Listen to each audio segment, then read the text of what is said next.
Светла, разкажи ни за процеса на разработване на Видас като бранд и техническата част. Къде и как се прави един Видас? Видас като име идва от старолатински, означава живот, пълен с живот. В същото време това са 5 букви на нашето печлено семейство. Така се и създаде Видас, като семейно начинание. Децата питаха какво има за пиене.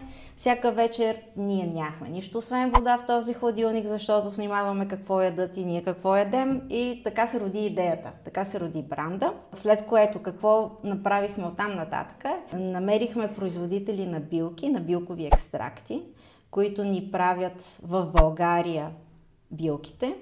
Оттам тези билки, заедно с плодовете, се транспортират до нашия завод. Първоначално там, където бутилирахме, беше в Италия, защото нито в България, нито където и да е едно друго място в Европа имаше производител, който може да има такава чистота и хигиена на производство, че да бутилира без да има консерванти и синтетични добавки, за да се балансира продукта. Така че бутилирахме в началото в Италия, там където се бутилира и Сан Пелегрино, между другото. Но в един момент италианците казаха, че вече не сме им приоритет, защото сме все пак едно малко начинание.